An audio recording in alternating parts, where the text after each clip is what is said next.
What else to bring the kingdom to earth?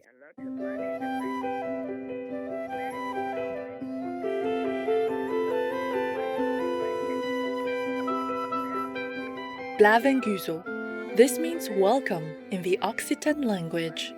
We hope you are having a wonderful day filled with bright smiles and good cheer.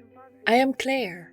The gentle Occitan people appreciate your loving kindness to both our human and non-human friends, and join you in the compassionate vegan lifestyle which brings peace and happiness to all.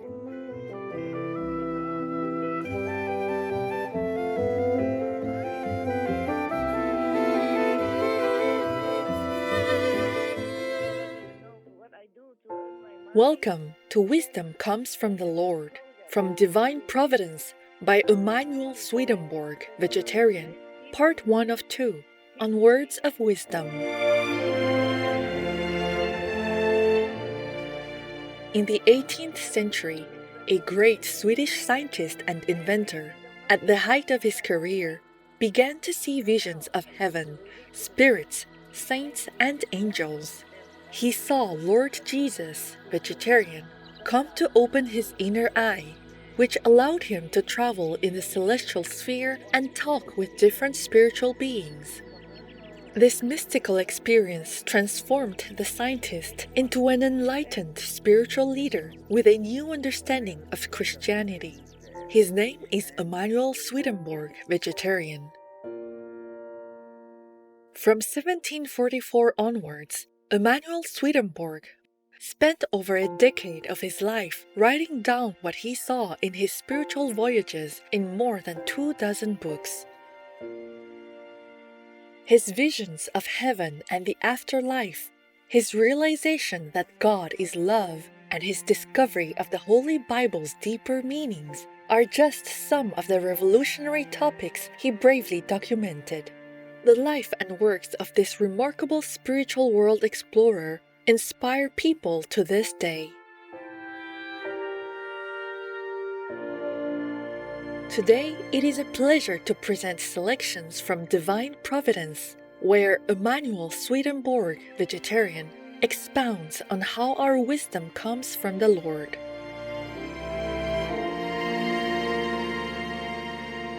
The Lord's divine providence has for its object a heaven from the human race.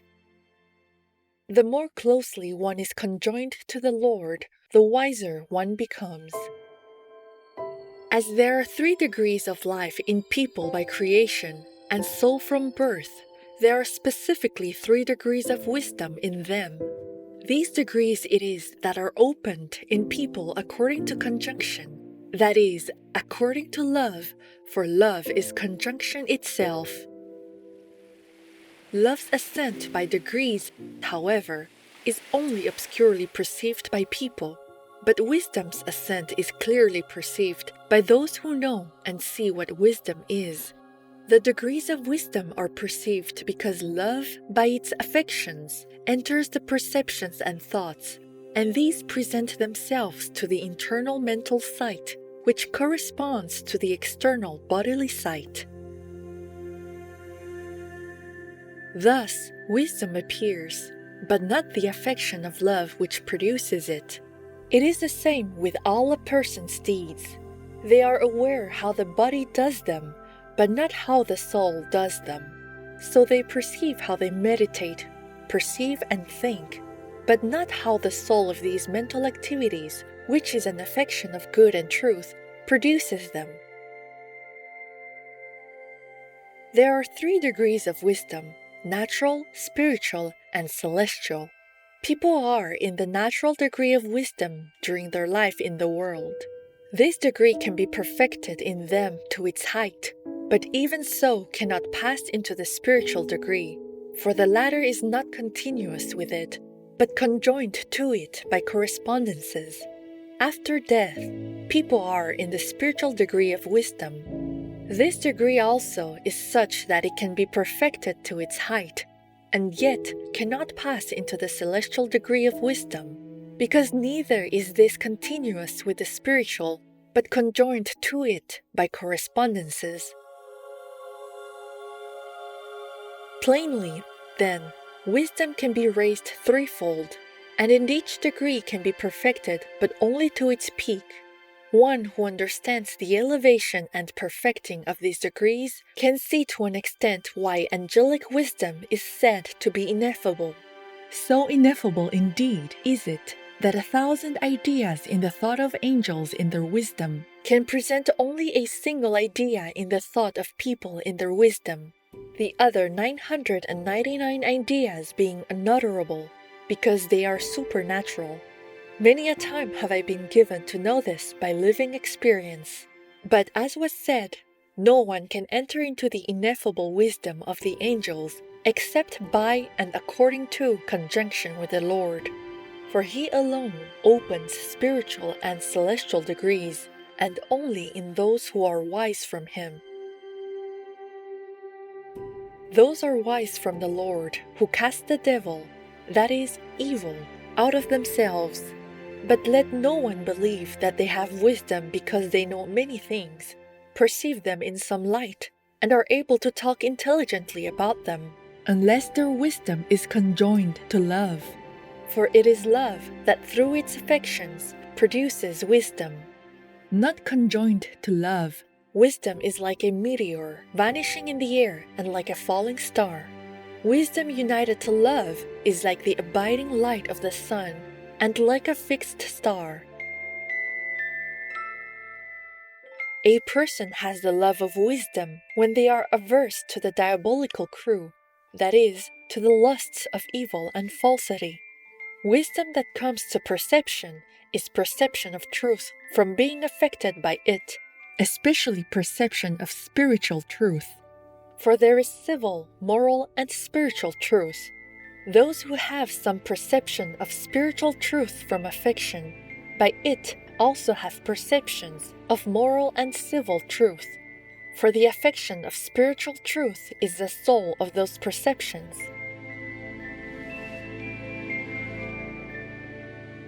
I have spoken with angels at times about wisdom, who said that wisdom is conjunction with the Lord, because He is wisdom itself, and that the person who rejects hell comes into this conjunction, and comes into it so far as they reject hell. They said that they picture wisdom to themselves as a magnificent and highly ornate palace, into which one mounts by 12 steps.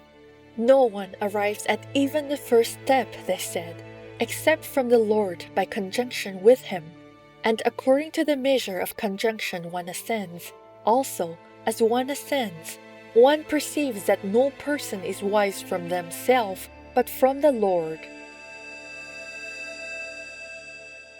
Furthermore, they said that the things in which one is wise are to those in which one is not wise, like a few drops of water to a large lake. By the 12 steps into the palace of wisdom are meant goods united to truths, and truths united to goods.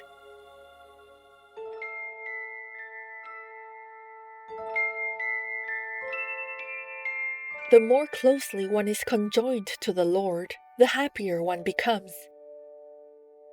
The like can be said of degrees of happiness, as was said of degrees of life and of wisdom, according to conjunction with the Lord. Happiness, that is, blessedness and joy, also are heightened as the higher degrees of the mind, called spiritual and celestial, are open with people. After their life in the world, these degrees grow to eternity.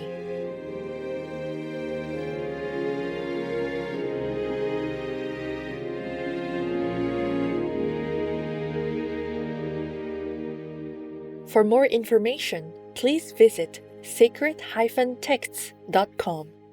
Let us continue with selections from Divine Providence, where Emanuel Swedenborg, vegetarian, expounds on how our wisdom comes from the Lord, and how we become happier when we are closer to the Lord.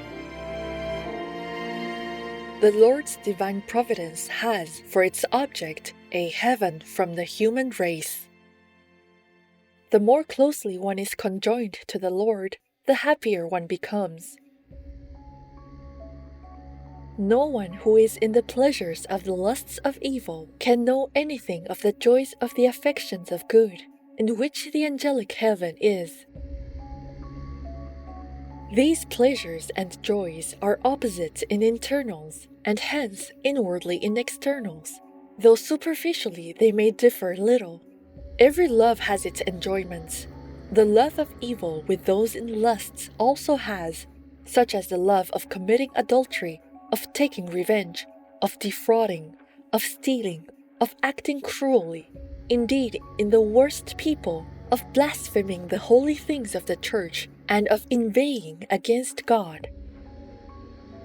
They come of lusts which obsess the interiors of the mind.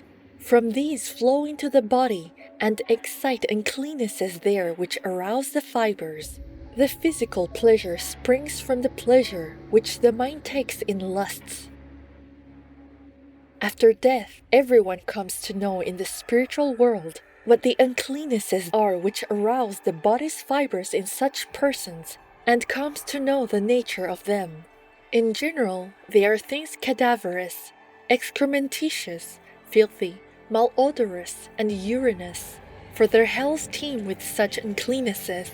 After one has entered hell, however, these filthy delights are turned into wretchedness. This has been told in order that it may be understood what heaven's felicity is and its nature, of which we are now to speak. For a thing is known from its opposite. It is impossible to describe in words the blessedness, satisfaction, joy, and pleasure, in short, the felicity of heaven, so sensibly perceived there. What is perceived solely by feeling cannot be described, for it does not fall into ideas of thought nor, therefore, into words. For the understanding sees only and sees what is of wisdom or truth, but not what is of love or good. Those felicities are therefore inexpressible, but still they ascend in like degree with wisdom. They are infinitely various, and each is ineffable. I have heard this, also perceived it. These felicities enter when a person, of themselves and yet from the Lord, casts out the lusts of the love of evil and falsity. For these felicities are the happinesses of the affections of good and truth, the opposites of the lusts of the love of evil and falsity.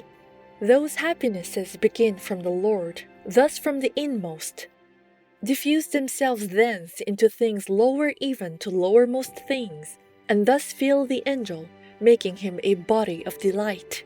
Such happinesses are to be found in infinite variety in every affection of good and truth, and eminently in the affection of wisdom.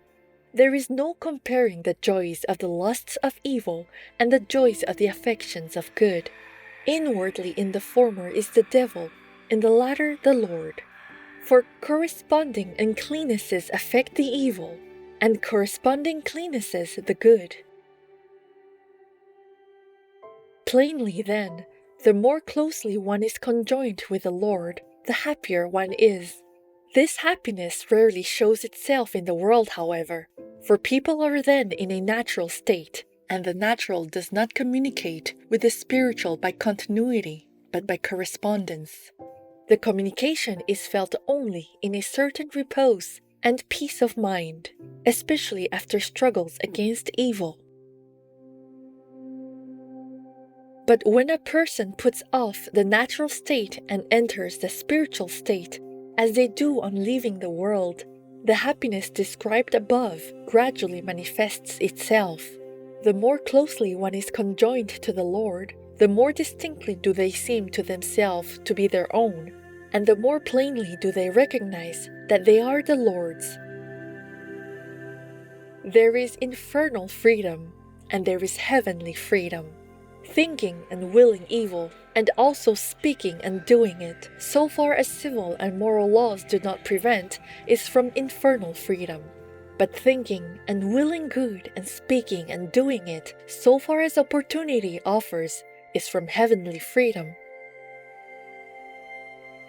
A person perceives as their own what they think, will, speak, and do in freedom. The freedom anyone has always comes from their love. The person in an evil love cannot but deem infernal freedom to be real freedom, And a person in love of the good perceives that heavenly freedom is real freedom. Furthermore, it cannot be denied that to be led by good is freedom, and to be led by evil is bondage.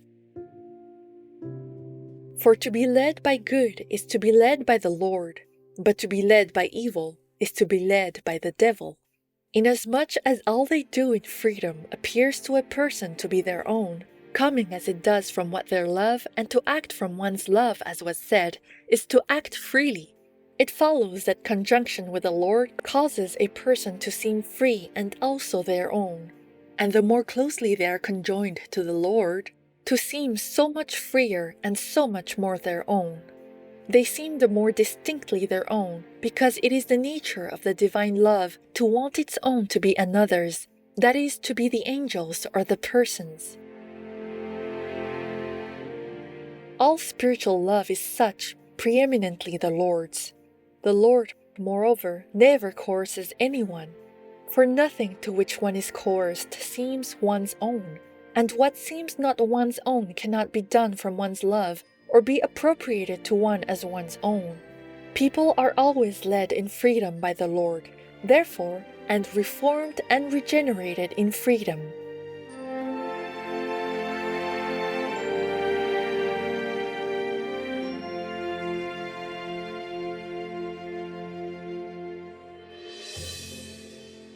For more information, please visit sacred-texts.com.